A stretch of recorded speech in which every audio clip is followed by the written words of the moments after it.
Assalamualaikum warahmatullahi wabarakatuh.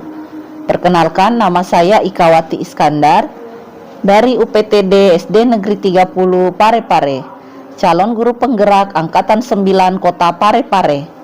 Hari ini saya akan membagikan aksi nyata modul 1.4 Budaya Positif. Selanjutnya, izinkan saya memperkenalkan pengajar praktik saya, yaitu Haji Nursia SPD MPD. Kemudian Ibu Abdalina Nana SPD MPD adalah seorang fasilitator. Selanjutnya saya akan memberikan rancangan tindakan untuk aksi nyata. Baik, selanjutnya latar belakang. Murid tidak suka peraturan karena selama ini jika mereka melakukan pelanggaran maka akan mendapat hukuman dan akan mempermalukan dirinya. Adapun tujuan aksi nyata yang pertama, menciptakan murid yang merdeka dan disiplin diri yang kuat.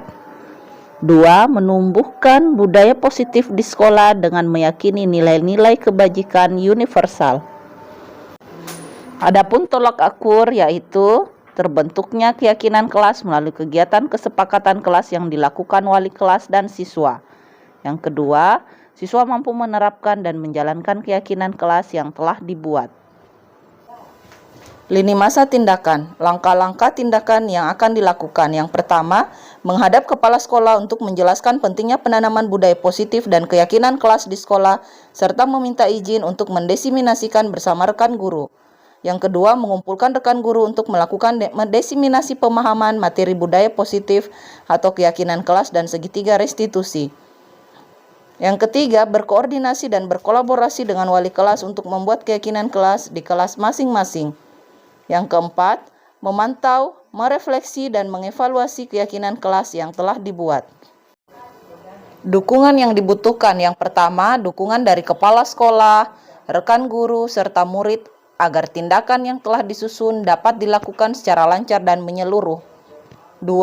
Sarana dan prasarana untuk menumbuhkan budaya positif di sekolah.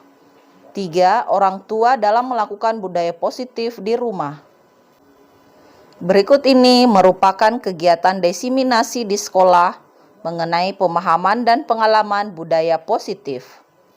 Selanjutnya kita akan melakukan aksi nyata modul 1.4 Budaya Positif. Menyebarkan pemahaman dan pengalaman penerapan budaya positif. Selamat datang para guru hebat.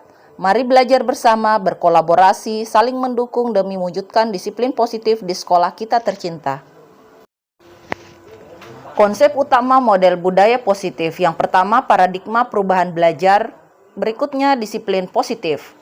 Kebutuhan dasar manusia, motivasi perilaku manusia, posisi kontrol restitusi, dan keyakinan kelas. Pembelajaran dengan paradigma baru.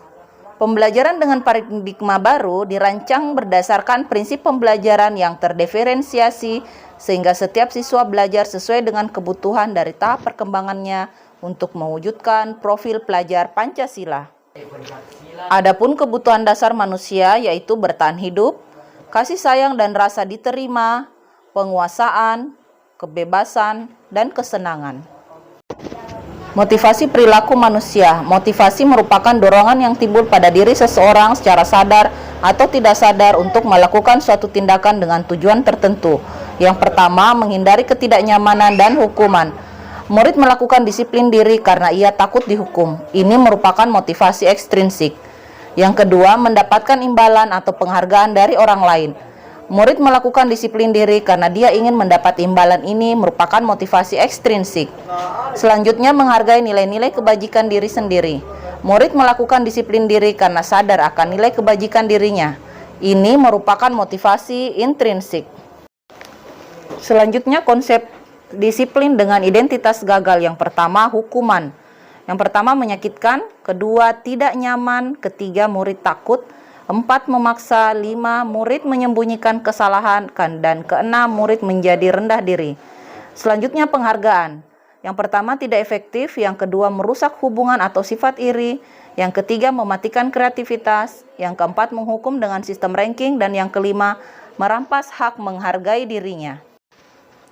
Adapun konsep disiplin dengan identitas sukses. Yang pertama, konsekuensi. Penguatan jangka pendek, Perlu monitoring berkelanjutan, stimulus respon, murid menghormati peraturan dan kehilangan waktu untuk merenungi kesalahan. Adapun restitusi yang pertama, murid bertanggung jawab untuk perilakunya. 2. Fokus pada pemecahan masalah jangka panjang. 3. Murid menghormati dirinya dan orang lain. 4. Teori kontrol, dirinya memegang kontrol. Dan yang kelima, murid bersemangat memperbaiki kesalahan. Konsep disiplin pendekatan restitusi. Pengertian restitusi. Restitusi adalah proses menciptakan kondisi bagi murid untuk memperbaiki kesalahan mereka, sehingga mereka bisa kembali ada kelompok mereka dengan karakter yang lebih kuat. Ciri-ciri restitusi. Bukan menembus kesalahan, namun belajar dari kesalahan.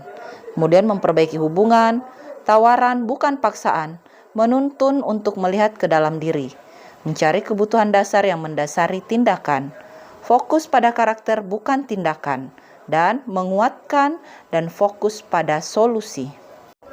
Perbedaan, contoh kasus, siswa sering tidak mengerjakan PR. Hukuman, guru menghukum siswa tersebut hormat bendera selama 10 menit. Kemudian guru marah dan murid menjadi takut. Adapun yang dimaksud dengan konsekuensi, guru memberikan konsekuensi untuk mengerjakan PR-nya saat istirahat atau dikerjakan sebanyak 3 kali lipat. Kemudian guru tegas dan siswa menghormati peraturan.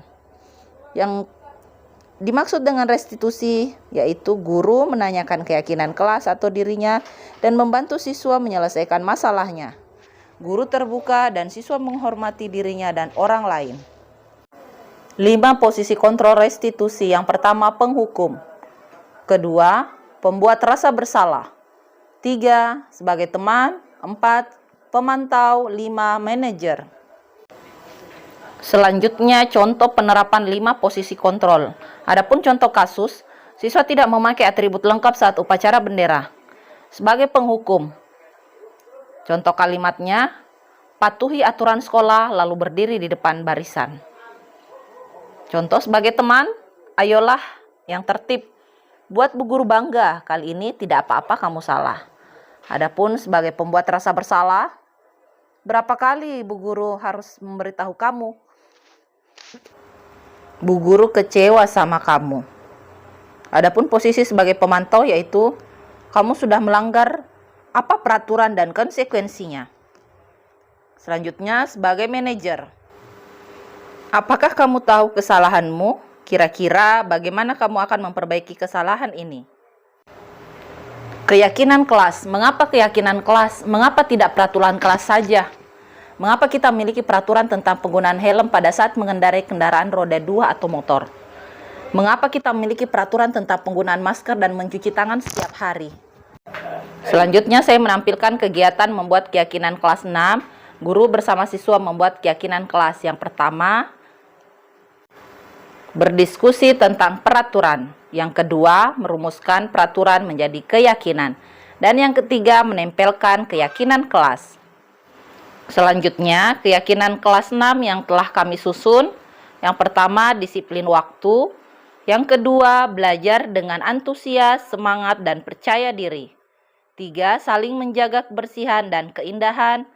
4, saling menghormati sesama. Selanjutnya yang kelima, saling membantu dan bekerja sama.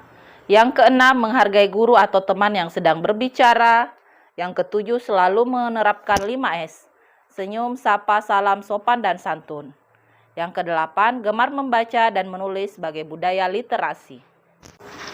Bagaimana pembentukan keyakinan kelas? Yang pertama, lebih abstrak dari peraturan. 2, sedikit saja agar mudah diingat. 3, berupa pernyataan universal. 4, sesuai dengan kondisi kelas dan sekolah agar mudah diterapkan. 5, dibuat dalam bentuk positif. 6, semua warga kelas atau sekolah dilibatkan saat membuat. Segitiga restitusi. Yang pertama, menstabilkan identitas. Kita semua akan melakukan hal terbaik yang bisa kita lakukan. Validasi tindakan yang salah. Semua perilaku memiliki masalah. Dan menanyakan keyakinan kelas. Kita semua memiliki motivasi internal. Tadi Ibu dengar laporan dari Bapak kelas, katanya kamu habis bertengkar ya dengan aku. Iya Bu, habis kesel sih. Kenapa kesal? Aku malah tadi sebenarnya mencontek hasil pekerjaan saya, bukan hanya PR, tugas juga selalu dicontek. Wajar lah kalau kamu marah dan kesal. Jika Ibu ada di posisi kamu, ibu pasti juga akan marah. Iya, Bu. Lalu apa yang akan kamu lakukan dengan Akmal? Saya marah-marah, Bu. Saya memaki-maki. Kalau dan tanpa sadar, saya menggebrak mejanya, Bu. Oh begitu, pasti kamu merasa seperti itu ada rasanya ya? Iya lah, Bu. Masa saya diam saja? Saya kan sudah susah payah mengerjakan soal, tapi Akmal hanya menjontek, tidak mau berusaha sendiri. Ya wajarlah kalau kamu merasa marah, karena tidak ada pekerjaan itu begitu saja oleh Akmal. Ibu sangat menghargai tindakanmu yang tidak berbuat dan buruk daripada misalnya memukul. Ya, Bu. Sekarang mari kita pikirkan tindakan kamu marah sampai mengubah meja apa sesuai dengan keyakinan keras kita. Tidak, Bu. Menurut kamu keyakinan keras apa yang sudah kamu lakukan? Saling menghormati antar teman. Ya betul. Menurut kamu saling menghormati antar teman penting tidak untuk kamu? Penting, Bu. Baik, kalau menurut kamu itu penting, jadi keyakinan apa yang harus kamu lakukan pada saat kamu sedang marah? Harus lebih sabar, Bu. Kamu bersedia memperbaiki masalah ini? Bersedia, Bu. Apa yang akan kamu lakukan untuk memperbaiki masalah ini? Saya seharusnya bersabar dan menahan amarah saya. Kalau ada teman yang mencontoh, saya akan melaporkan kepada guru mata pelajaran wali kami atau wali kelas, Bu. Ya, tepat sekali tindakan kamu, Eva. Tetap semangat ya, sekarang silakan kembali ke kelas. Makasih, Bu.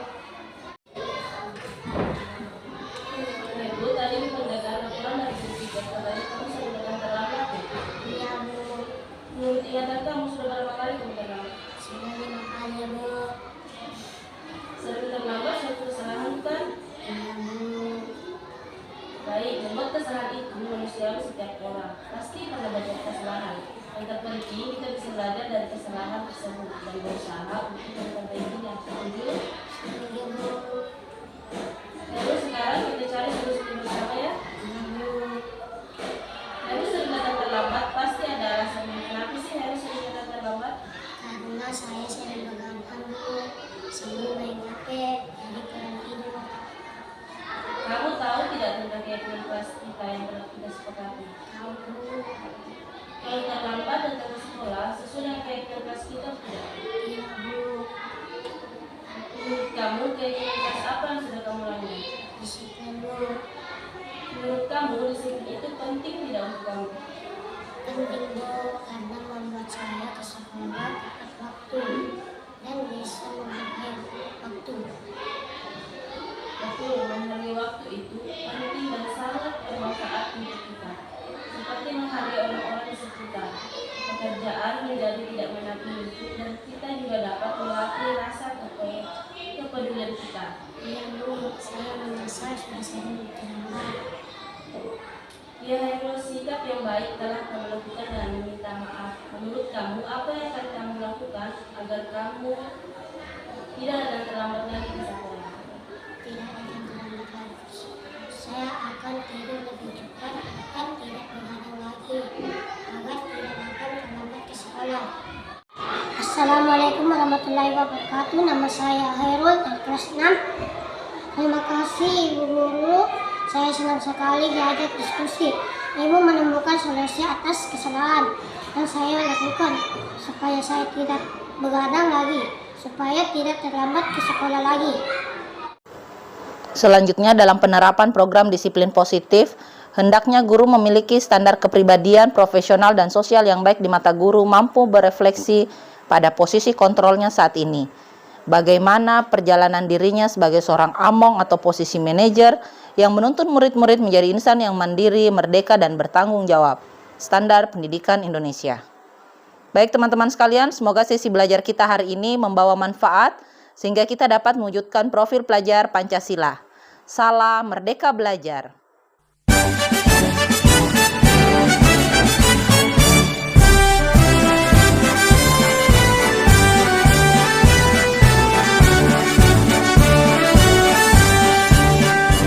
Bulatkan tekad, kuatkan hati, negeri ini memanggilmu kawan.